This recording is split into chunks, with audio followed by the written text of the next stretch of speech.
Hi there, traders. This is Brad Gilbert with the FX Market Insight for the 13th of June.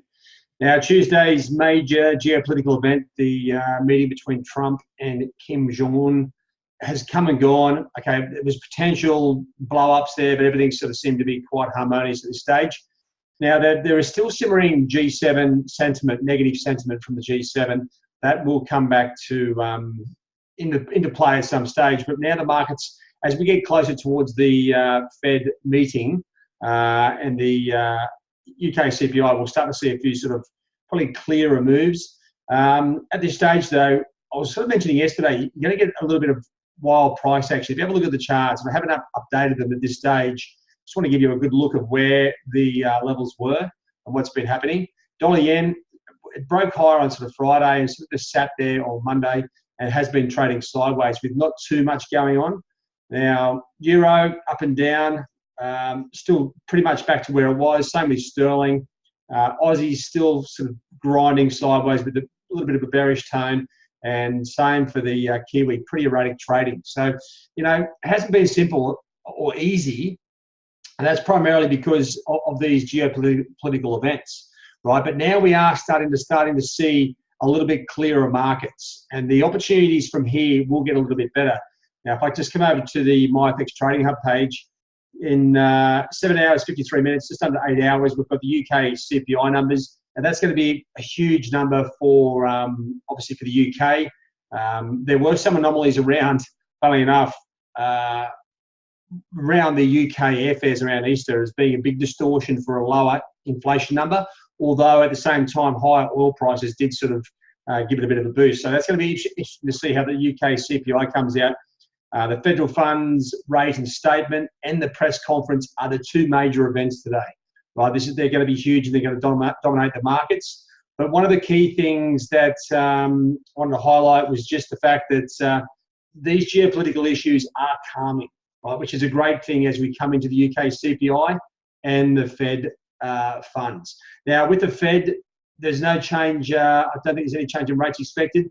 So the focus will be on the statement. Okay, so everyone, all eyes on Jerome Powell and see what insight he can give us towards, you know, where the US dollar is going as far as rates. They've been very consistent, so I would expect, you know, along the same path of what they've already been on. Now, the Aussie sort of broken down here through the sort of Asian session.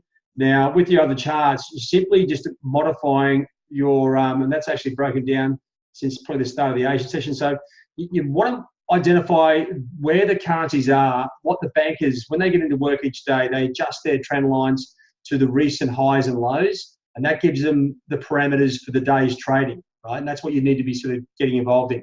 Now, adjusting something like, let's get the pen up for a second, adjusting something like dollar yen, it's already broken high. You wouldn't be just drawing a new high to the latest level. That is wrong.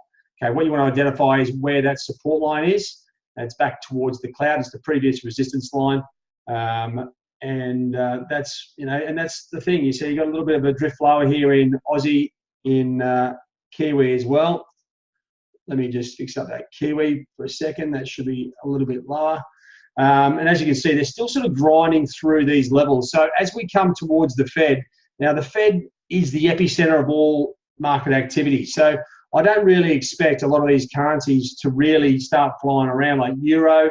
Sterling's got Brexit issues. Dollar CAD, too many issues to mention.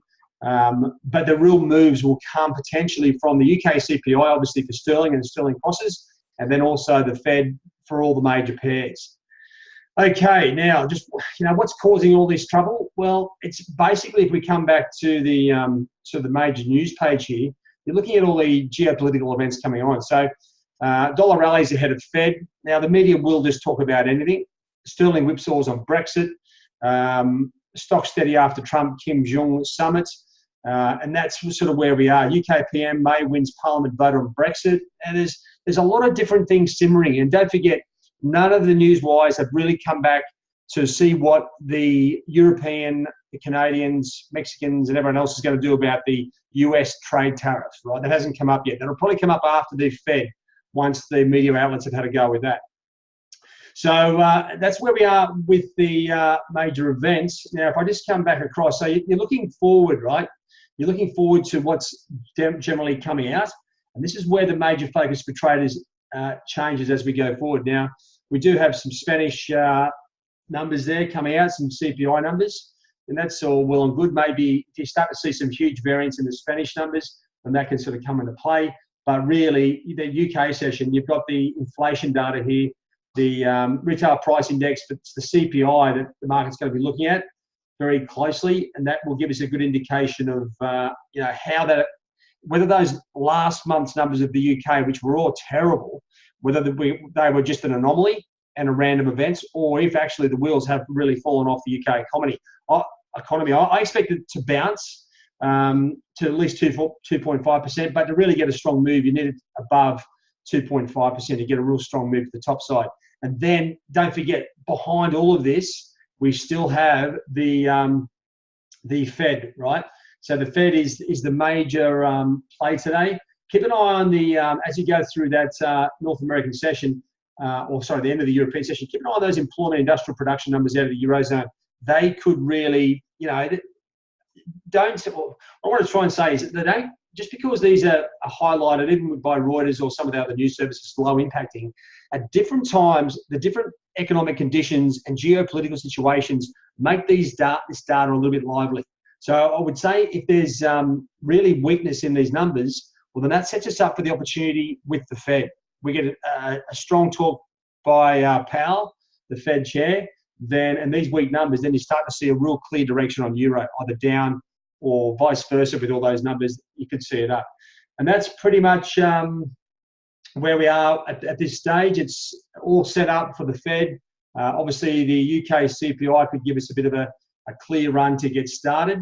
The one thing that you want to be looking at too, I've just noticed on the on the Asian session here, I just can't take you across one more screen. We are starting to see some really nice setups here.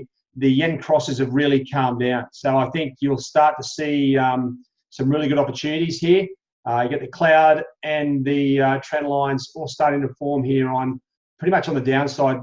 Aussie yen, Kiwi yen, Euro yen, Sterling yen. CAD yen still hanging up in the boondocks, as is dollar yen. So, but if we start to see a bit of a dip in dollar yen, that should trigger these break sells in the on those major crosses. And don't forget, with the upcoming UK CPI, tune into all the sterling crosses. You'll find some good activity in there as well.